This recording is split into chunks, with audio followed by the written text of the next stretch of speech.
السلام علیکم۔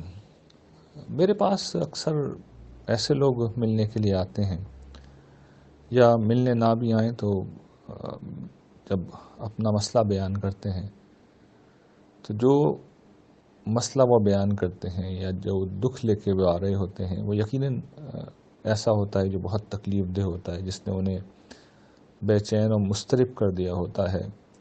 بعض اوقات صدمہ کمر توڑ دینے والا ہوتا ہے۔ کسی کا نوجوان بچہ، اگر اکلوتا بچہ حادثے میں مر جائے، کسی کی نوجوان بیوی ایک دو بچے پیچھے چھوڑ کر اس دنیا سے رخصت ہو جائے، تو یہ صدمے ایسے نہیں جو آسانی سے برداشت ہوں۔ یہ آدمی کی کمر توڑ کے رکھ دیتے ہیں۔ آنسو ہیں کہ تھمتے نہیں، آہیں ہیں جو رکتی نہیں، غم ہے جو ختم نہیں ہوتا۔ اس کیفیت میں لوگ آتے ہیں۔ اس کے علاوہ بھی لوگوں کے مسائل ہوتے ہیں، دکھ ہوتے ہیں، محرومیاں ہوتی ہیں۔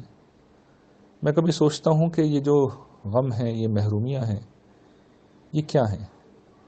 یہ اصل میں وہ نعمتیں تھیں جو اللہ تعالیٰ نے دے رکھی تھیں، یا وہ عام طور پہ لوگوں کو دیتے ہیں اور کم و بیش سب کے پاس ہی ہوتی ہیں، اور وہ پھر اچانک چھن جاتی ہیں تو لوگ تڑپ اٹھتے ہیں، لوگ روتے ہیں، لوگ بلبلاتے ہیں۔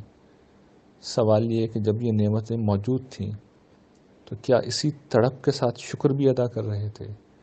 اسی تڑپ کے ساتھ اللہ کی حمد بھی بیان کر رہے تھے؟ اسی طرح گڑ گڑا کر اس کی مہربانیوں پر اپنی ناک بھی رگڑ رہے تھے؟ اس کے سامنے سر بھی جھکا رہے تھے، سر تسلیم خم بھی کیے رکھا تھا، اس کی اطاعت کے لیے تیار بھی تھے؟ بخدا اس کا جواب نہیں ہے، اور میں نے اس کا جواب نہیں کے سوا کچھ نہیں دیکھا۔ لوگ نعمتیں پانے کر مسرت میں، شادمانی میں ایسے ہو جاتے ہیں جیسے خدا کوئی ہستی ہے ہی نہیں، حالانکہ سب کچھ خدا نے دے رکھا ہے، اور کبھی کبھار وہ لے لیتا ہے، کچھ لوگوں سے لے لیتا ہے، اس لیے نہیں کہ انہیں وہ تکلیف دینا چاہتا ہے، اس لیے کہ جو باقی لوگ ہیں وہ ہوش میں آئے اور وہ ملی ہوئی نعمت کی حالت میں، اس حالت میں کہ ان کے پاس سب کچھ ہے، سراپا شکر بن جائے، سراپا حمد بن جائے۔ جس کریم نے انہیں اتنا کچھ دے رکھا ہے، اس کے آگے نعمت کی حالت میں گڑ گڑائیں، اس حالت میں روئیں، اس نعمت کو جو روٹین کی نعمت بن گئی ہے اس کو غیر معمولی نعمت بنا لیں۔ جس شخص نے یہ کام کر لیا، جنت اسی کا بدلہ ہے۔